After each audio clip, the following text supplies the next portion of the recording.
കൊണ്ടുപോകുന്നവൻ അതെ, ഞാൻ തന്നെ.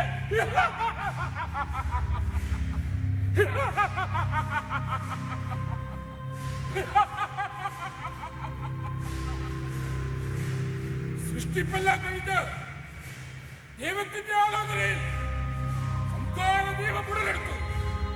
പക്ഷേ അതിക്കാരെ കൊല്ലുവാൻ കഴിയുന്നത് മനസ്സിലാക്കുന്ന ദൈവം അതിനായി സകലത്തിന്റെയും ബന്ധകനായി എന്നെ സൃഷ്ടിച്ചു.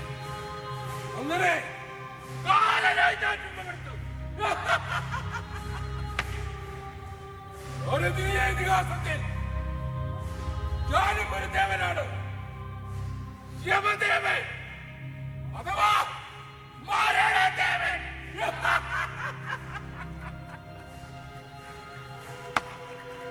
ആട്ടുതോട്ടുണ്ടായ മക്കളെ കൊത്തിക്കൊണ്ടു പോകാതിരിക്കാൻ എനിക്ക് വേണ്ടി നേർച്ചകളും പരിപാടികളും നടത്തിയിരുന്ന ഒരു കാലമുണ്ടായിരുന്നു.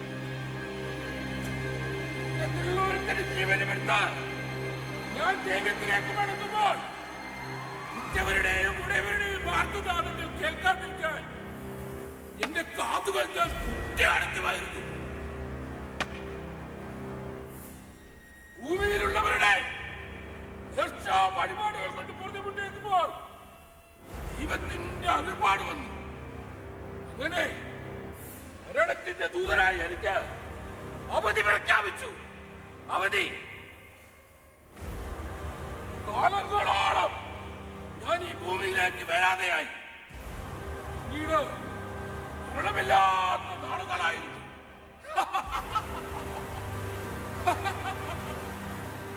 തലയ്ക്ക് വെളിവുള്ള ഒരുത്തൻ കാലം മരിച്ചുപോയി എന്നെഴുതി. കാലത്തിന്റെ കലാപകാരി എന്നറിയപ്പെടുന്ന കുഞ്ചൻ തമ്പ്യാർ എന്നെ കുറിച്ച് കവിത എഴുതി. കാലമില്ലാത്ത കാലം.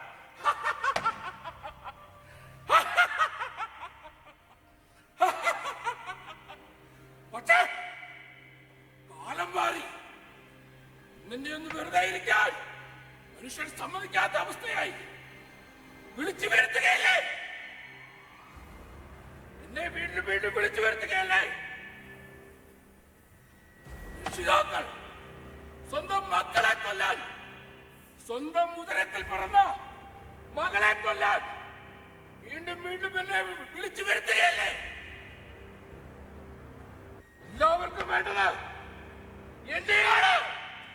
ഈ കാലന് ജീവനെടുക്കാൻ ഞാൻ വീണ്ടും വീണ്ടും ഈ ഭൂമിയിലേക്ക് വന്നുകൊണ്ടേയിരിക്കുന്നു. അവധിയില്ല.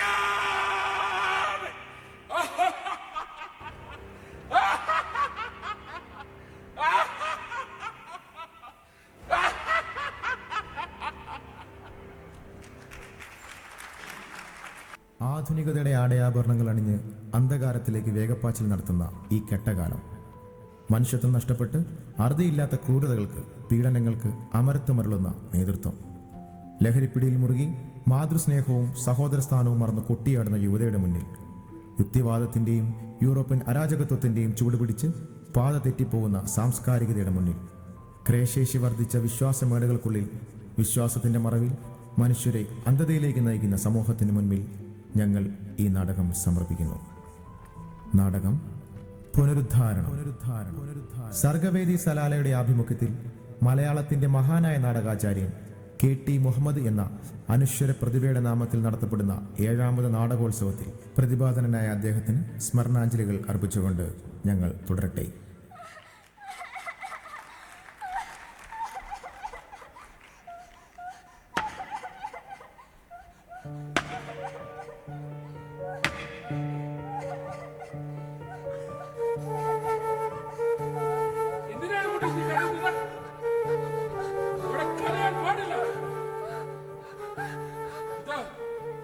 ലോകമാണ് ഇത്, വിചാരണയുടെ ലോകമാണ്, കണക്കെടുപ്പിന്റെ ലോകം.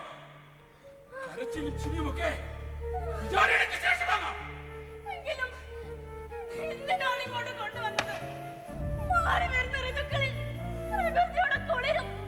ചൂടും ചോരമൊക്കെ അനുഭവിച്ച് പൂമ്പാറ്റകളോടൊപ്പം തൊടികളിലും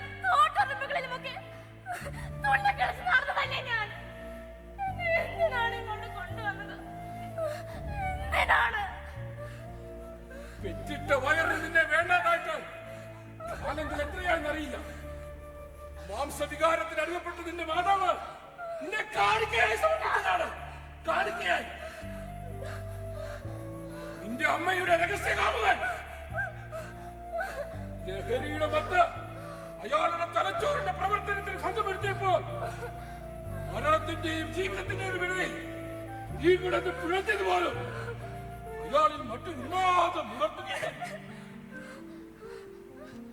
കാരിരുപ്പ് പോലുള്ളതിന്റെ ശരീരം അയാളെ അറിഞ്ഞിറക്കിയപ്പോൾ അപ്പുറത്ത് നിന്റെ അമ്മ അയാൾക്ക് കുളിക്കാൻ വെള്ളം ചൂടാക്കുകയായിരുന്നു.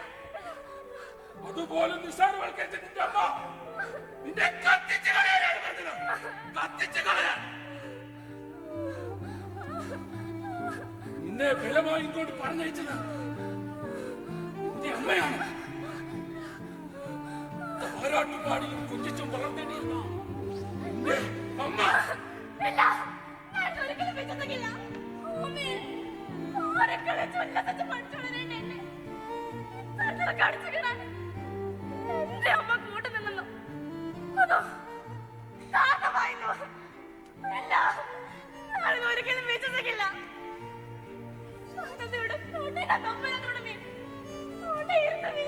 കുഞ്ഞിനെ മുലപ്പോൾ മധുരമേകി ചുംബനങ്ങൾ കൊണ്ട് വീർപ്പ് പിടിച്ച പ്രായം. പിന്നെ കഥകൾ ഉറങ്ങാത്തടുത്ത് കുഞ്ഞിനെ മാറ്റി പതിപ്പിച്ച കരങ്ങൾ ഞാനിതെങ്ങനെ വീക്ഷിച്ചേക്കാം? എങ്ങനെ കരുണയുടെ കരവലയങ്ങൾ കാമത്തിന്റെയും കാവട്യത്തിന്റെയും മുള്ളുകൾ ഒളിപ്പിച്ചിരുന്നു എന്റെ പൊന്നമ്മ.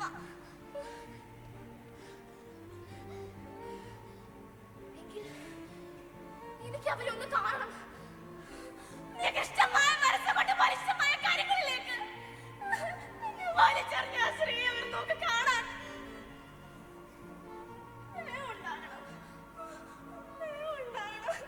കാണാൻ എന്ത് അവസരം? അവർ ആ ഭൂമിയിൽ ഇനിയും വിലസട്ടെ. അവരെ കൂടി ഇവിടെ കൊണ്ടുവന്നിട്ട് തൽക്കാലം ഇവിടെ മലിനമാക്കാൻ ഉദ്ദേശിക്കുന്നില്ല. ശാരീരിക സുഖത്തിനായി അക്കരെ പച്ച നേടി അലയുകയാണ് അവർ. വിളിയാളം നടത്തിട്ടില്ല അവരുടെ. അതുവരെ നമുക്ക് മറ്റു പലരെയും കാണാം. നീ ആ വൃത്തിനെ കണ്ടോ? ആറ്റുനോറ്റുണ്ടായ മക്കളുടെ കരങ്ങളാൽ നിഷ്കൂലം കൊല്ലപ്പെട്ടതാണ് അയാൾ.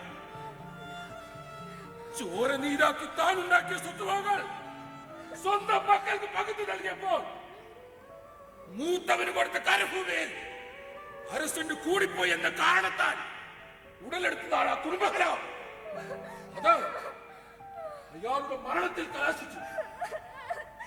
കല്ല് തല്ലിപ്പൊട്ടിക്കുന്ന കൂടം കൊണ്ടാണ് അയാളുടെ മകൻ തലക്കടിച്ച് കൊന്നത്. നിനക്ക് അയാളുടെ കഥ കേൾക്കണ്ടേ?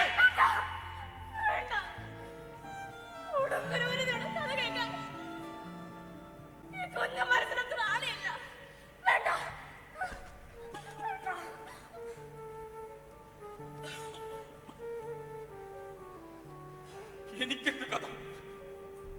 ഒരു കഥയുമില്ലാത്തതാണ് എന്നെ ഇവിടെ എത്തിച്ചത്. ദാരിദ്ര്യമായിരുന്നു പറഞ്ഞ് കൊടിയ ദാരിദ്ര്യം. അത് പിന്നെ പരീക്ഷണമാണല്ലോ. സർവവ്യാപിയായ യജമാനന്റെ പരീക്ഷണ വസ്തുവല്ലോ മനുഷ്യ ജന്മങ്ങൾ. വിവാഹം കഴിഞ്ഞ് 13 വർഷം കഴിഞ്ഞ മൂത്തമൺ ജനിക്കുന്നത്. ഒരു കുഞ്ഞിക്കാലി കാണാൻ നിരത്ത നേർച്ചകളും വഴിപാടുകളുമില്ലായിരുന്നു. 13 വർഷം ഋഷികന്മാരുടെ മരുന്നും പൂജാരിമാരുടെ മന്ത്രവുമായി നീണ്ട കാലം എല്ലാം ദേവിയുടെയോ ദേവന്റെയോ കോപമാണെന്ന് തന്ത്രിമാർ വിജയിച്ചപ്പോ ഞങ്ങൾ പരസ്പരം പറയുമായിരുന്നു, ദൈവത്തിന്റെ പരീക്ഷണം. തന്റെ ഇഷ്ടദാസന്മാർ ഏറ്റവും ഇഷ്ടമുള്ളവരാണല്ലോ ദൈവം കഠിന പരീക്ഷണങ്ങൾക്ക് വിധേയമാക്കുന്നത്. എല്ലാ പരീക്ഷണങ്ങൾക്കും ഒടുവിൽ മൂത്തമകൻ ജനിച്ചു. ഉള്ളത് പറയാലോ, അവന്റെ കൈ കൊണ്ടല്ല ഞാൻ മരിച്ചത്. എങ്കിലും തർക്കം തുടങ്ങിയത് അവന് നിന്ന. അച്ഛൻ മരിക്കാറായില്ലേ, പ്രായമേറെയായില്ലേ, അച്ഛനെയും അമ്മയും നോക്കേണ്ടത് മക്കളുടെ കടമയാണ്. അതുകൊണ്ട് അച്ഛന്റെയും അമ്മയുടെയും സ്വത്തുവകൾ ഞങ്ങൾക്ക് പകുത്തു നൽകണമെന്ന് ആദ്യം പറഞ്ഞതാണ്. അവിടെ തുടങ്ങി എന്റെ അത്യത്തിന്റെ തയ്യാറെടുപ്പുകൾ.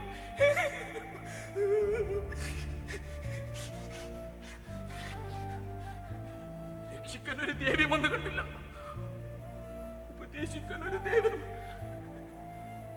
ചാട്ടം പിഴച്ച ചാട്ടക്കാരനെ പോലെ അടിപതറി ഞാൻ വീണപ്പോ ഒന്ന് താങ്ങി നിർത്താൻ ഒരു പെൺകുഞ്ഞില്ലാത്തതിന്റെ ദുഃഖം ഞാൻ അറിഞ്ഞു.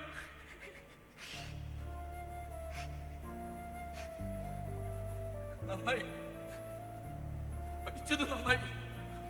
അതല്ലെങ്കിൽ ഇപ്പോ എന്റെ ഭാര്യ കിടക്കുന്നത് പോലെ ഏതോ ഒരു ആശുപത്രി കിടക്കി ജീവിതത്തിന്റെയും മരണത്തിന്റെയും ഇടയിൽ ഏതോ അപ്പോത്രികൾക്ക് പണം സമ്പാദിക്കാനുള്ള മാർഗമായി ഞാനും മാറി.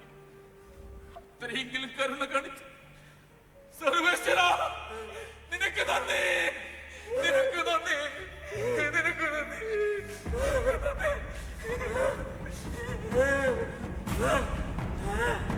ഇവിടെ ഇവിടെ ഇവിടെ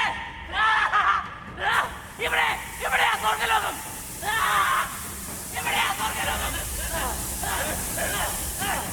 വിദേശബുദ്ധത്തിലെ ലഹരികൾ പോലും എന്റെ തലയെ ഭക്തി പിടിപ്പിക്കാനാവാതെ വന്നപ്പോൾ ഞാൻ ഉപയോഗിച്ച വില കൂടിയ രാസലഹരികളിലൂടെ ഞാൻ കിരാവ് കണ്ട സ്വർഗം.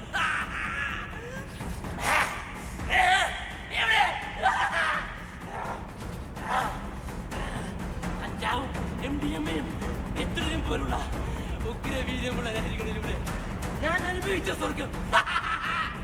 അതെവിടെ? അതനുഭവിക്കാനാണ് ഞാൻ എന്റെ അമ്മയെ കഴുത്തറത്ത് കൊന്നത്.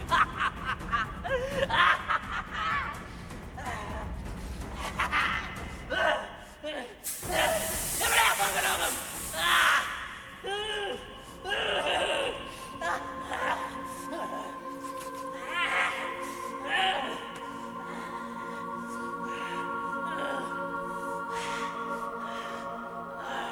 നിന്റെ ജീവിതം അവസാനിപ്പിക്കുവാൻ നീ ശ്രമിച്ചു. അത്രയും ഉണ്ടായിരുന്നുള്ളൂ നിന്റെ ആയുസ്, അത്രമാത്രം. അതുപോലെ നീയാണ്. ഞാൻ ദൈവദൂതൻ അഥവാ മാലാഖ. നിന്നെ പോലെയുള്ള നികൃഷ്ടജീവി ഈ ഭൂമിയിൽ ജീവിച്ചിരിക്കുവാൻ പാടില്ല എന്നുള്ളത് തമ്പുരാന്റെ തീരുമാനമായിരുന്നു. ഇരുട്ടിനേക്കാൾ വലിയ ഇരുട്ടിലേക്കാണ് നിന്നെ ഇനി അടയ്ക്കുവാൻ പോകുന്നത്. നിന്റെ കണ്ണുകൾ തുറന്നിരിക്കുന്നുണ്ടോ എന്ന് പോലും തിരിച്ചറിയാനാവാത്തത്ര ഊരിരുട്ട്. നീ കിനാവ് കണ്ട ലഹരിയുടെ സ്വർഗമൊന്നും നിനക്കിവിടെ ഒരുക്കിയിട്ടില്ല. പട്ടുപോലെ മാർദ്ദവും പളുങ്കുപോലെ നേർത്തതും പാലിനേക്കാൾ വെളുത്തതുമായ ഒരു ഹൃദയത്തോടു കൂടി ആയിരുന്നില്ലേ നിന്നെ ഈ ഭൂമിയിലേക്ക് അയച്ചത്? എന്നിട്ട് നീ അതെന്ത് ചെയ്തു? മാതാവിനെ പോലും ജന്മം നൽകിയതിന്റെ ശിക്ഷ എന്ന പേരിൽ കഴുത്ത് ഞെരിച്ചിനെ കൊന്നു കളഞ്ഞില്ലേ? നീ ഒരു രക്തദാഹിയായി മാറി. എന്നിട്ടിപ്പോ നിന്നെ ശുദ്ധിയാക്കുവാൻ നരക തീക്ക് പോലും കഴിയില്ല. നിന്നെ എന്നല്ല, നിന്നെ പോലെയുള്ള പിശാചിന്റെ സന്തതികൾക്ക് പോലും.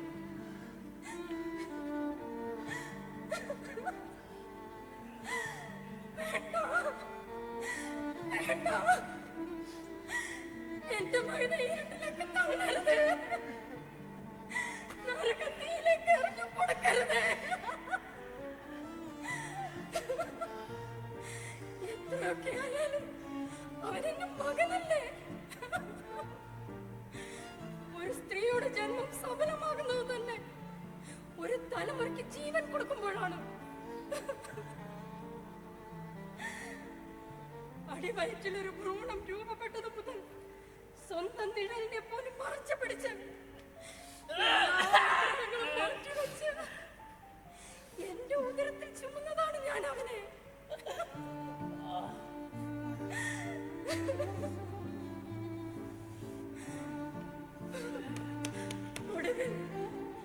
ഒടുവിൽ നാടീ ഞരമ്പുകൾ പൊട്ടിപ്പിളരുന്ന വേദനയിലും എന്റെ ഉണ്ടാകുമല്ലോ എന്ന സന്തോഷം അനുഭവിച്ചവളാണ് ഈ അമ്മ.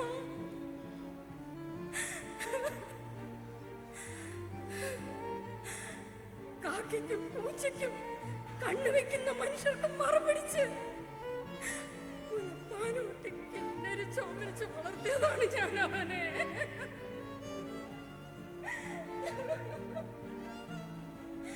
ഇല്ല ഇല്ല, അവനെ ഇരുട്ടിലേക്ക് തള്ളുന്നത് കണ്ടു നിൽക്കാൻ കഴിയില്ല. അവനെ ഈ അഗ്നികുണ്ഡത്തിലേക്ക് എറിയാൻ ഞാൻ സമ്മതിക്കില്ല, സമ്മതിക്കില്ല. കഴിവുണ്ടാവണം എന്റെ മോനെ, എന്റെ മോനെ. അമ്മയുടെ കണ്ണുനീർ കണ്ടില്ലേ? ഭൂമിയിലായിരുന്നെങ്കിൽ എന്റെ അമ്മയ്ക്ക് കൂടെ ഒന്ന് കാണിച്ചു കൊടുക്കാനായിരുന്നു. എന്നെ പ്രസവിക്കാൻ ഇതുപോലെ അമ്മയ്ക്ക് കഴിഞ്ഞില്ലല്ലോ. മകളെ, എല്ലാ അമ്മമാരും നിന്റെ അമ്മയെ പോലെയല്ല, എല്ലാ മക്കളും നിന്നെ പോലെയും അല്ല. അല്ല, എന്റെ മകന് നിഷ്കളങ്കനായിരുന്നു. ഈ കുഞ്ഞിനെ പോലെ അല്ല, ഇവനേക്കാൾ നിഷ്കളങ്കൻ. അവന്റെ കൂട്ടുകാരവനെ ചതിച്ചതാണ്. മാപ്പാക്കണം.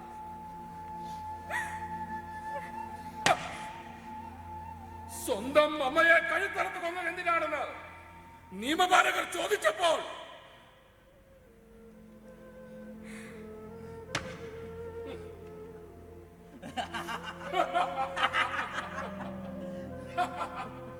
തന്നെ ജനിപ്പിച്ചതിനുള്ള ശിക്ഷയാണെന്നും ആ ശിക്ഷ അവർ അർഹിക്കുന്നതാണെന്നും അവൻ പറഞ്ഞപ്പോ സാക്ഷാൽ ദേവസിംഹാസനം പോലും കുറച്ചുപോയി.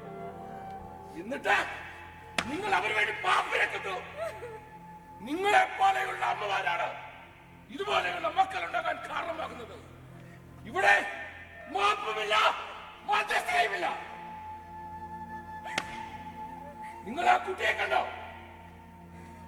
സ്വന്തം ജ്യേഷ്ഠന്റെ കരങ്ങളാൽ നിഷ്ഠൂരം കൊല്ലപ്പെട്ടതാണ് അവൻ. അവന്റെ കഥയൊന്ന് കേട്ടു നോക്ക്. നിഷ്ഠൂരമായി ഒരമ്മയെ കഴുത്തറുത്ത് കൊന്നിട്ടും അന്ത്യനാളിന് വിധിയും കാത്ത് പുനരുദ്ധാരണ നാളിൽ കണ്ണും നട്ടിരിക്കുമ്പോഴും ആ അമ്മ പറയുന്നത് കേട്ടില്ലേ?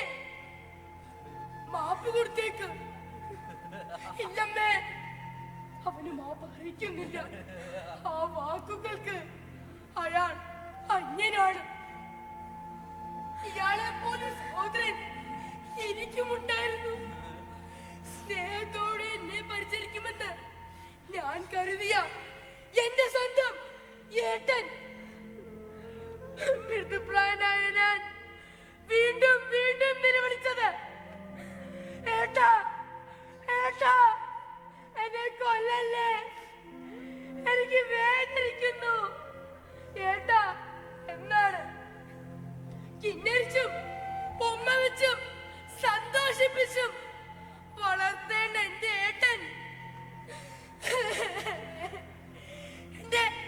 എന്നെ കാതകനാവുകയാണോ?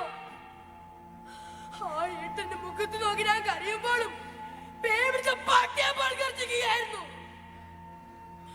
അയാളിന്റെ നെറുകയിലേക്ക് ആഞ്ഞടിക്കുമ്പോഴും അയാളുടെ മുഖത്ത് ഞാൻ കണ്ടത് എന്തോ കേളിക്ക് സന്തോഷമായിരുന്നു. എന്നിട്ടിപ്പോൾ ഭൂമിയിലേതോ ചെയ്തി സുഖലോലവനായി കഴിയുകയാണ് അയാൾ. അമ്മേ, അവന് മാപ്പ് കൊടുക്കരുത്, അവന് മാപ്പ് കൊടുക്കരുത് അമ്മേ, അവന് മാപ്പ് കൊടുക്കരുത്. ഇല്ല മോനെ, അതൊന്നും അവർ അറിഞ്ഞുകൊണ്ട് ചെയ്യുന്നതല്ല. ലഹരിയുടെ മായിക ലോകത്ത് നിന്നും അവരറിയാതെ ചെയ്തു പോകുന്നതാണ്. കറുപ്പിനെക്കാളും കഞ്ചാവിനെക്കാളും വില കൂടിയ ലഹരി വസ്തുക്കൾ അവരുടെ ഹൃദയത്തെ ഇരുട്ടുകൊണ്ട് മൂടിയപ്പോൾ ചെയ്തു പോയതാണ്. അല്ല, ലഹരിയിലേക്ക് കൂപ്പുകുത്തുന്നതിന് മുമ്പ് കൂട്ടുകെട്ടുകൾ അപകടങ്ങളിലേക്ക് ക്ഷണിക്കുന്നതിനും നിങ്ങളും നന്മ ഉപദേശിക്കുന്നവരും ചൊല്ലിക്കൊട്ടതല്ലേ? അത് അവർ കേൾക്കാൻ തയ്യാറായില്ല. ഇരുട്ടുമൂടിയ ഹൃദയവുമായി ഭ്രാന്തനെ പോലെ അലയുന്ന ബുദ്ധിശൂന്യനെ കാണിച്ചിട്ടും അവർ അത് കണ്ടില്ലെന്ന് നടിച്ചു. ഇനി എന്തെന്ന ചോദ്യമോർത്ത് ആരും ബുദ്ധിമുട്ടേണ്ട. കണ്ടില്ലേ, ഒരു വശത്ത് പുറത്തേക്കു തള്ളിയ കണ്ണുകളും പാതി മുറിഞ്ഞ ഹൃദയവുമായി മക്കൾക്ക് വേണ്ടി കേണപേക്ഷിക്കുന്ന മാതാപിതാക്കൾ, അമ്മയുടെ തണൽ തേടുന്ന പെൺകുഞ്ഞ്, സഹോദര സ്നേഹം കൊതിക്കുന്ന ബാല്യം.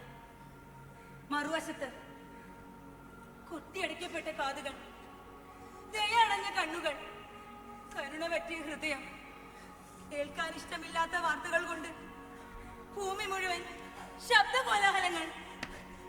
അതാ അങ്ങോട്ട് നോക്കൂ, ഭൂമിയിലെ ചില കാഴ്ചകൾ.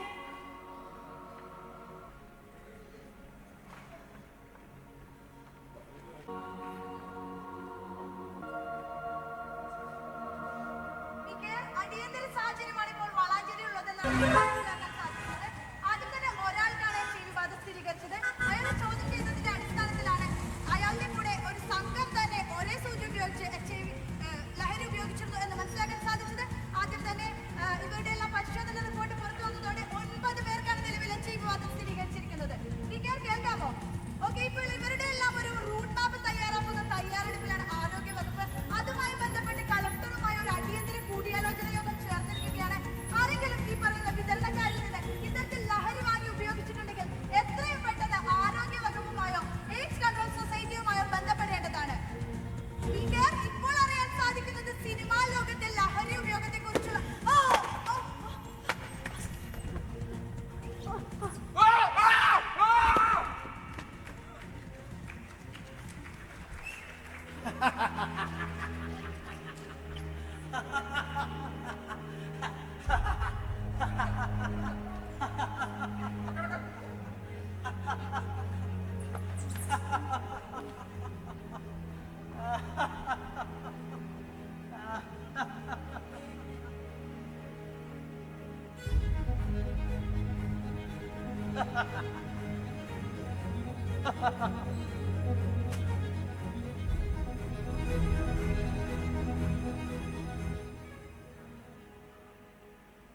ചിന്തയിൽ നിന്നുണരണം, മൗനം വെടിയണം.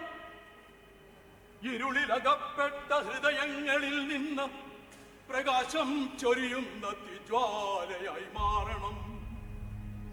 കാലത്തിൻ യാത്രയിൽ കാണാം നമുക്ക് കല്ലായി മാറിയ രൂപങ്ങളേറെ, വിഷമേറ്റ നീച കോലങ്ങളെയും.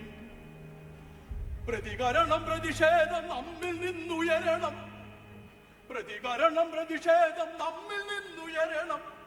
നന്മയുടെ പ്രതിരൂപമായി നാം വളരണം. ഞാനെന്ന ഭാവം വെടിയണം, നമ്മൾ നമ്മളായി തീർക്കണം ഹൃദയങ്ങളിൽ, നമ്മളായി തീർക്കണം ഹൃദയങ്ങളിൽ.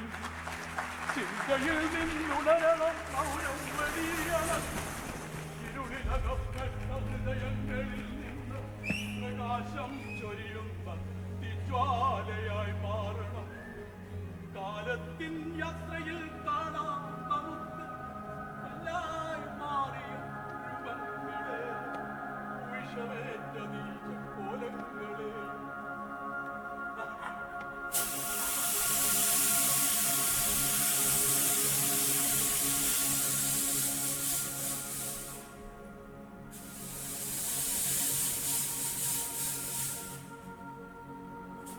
കണ്ടില്ലേ, അക്രമത്തിന്റെയും അനീതിയുടെയും അറുതിയില്ലാത്ത ഭൂമിയിലെ ദിനരാത്രങ്ങൾ.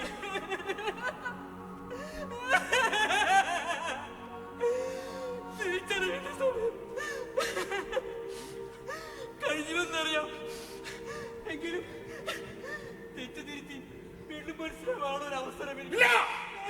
അവസരമില്ല ഇവിടെ. അമ്മേ, അമ്മേ, അമ്മേ.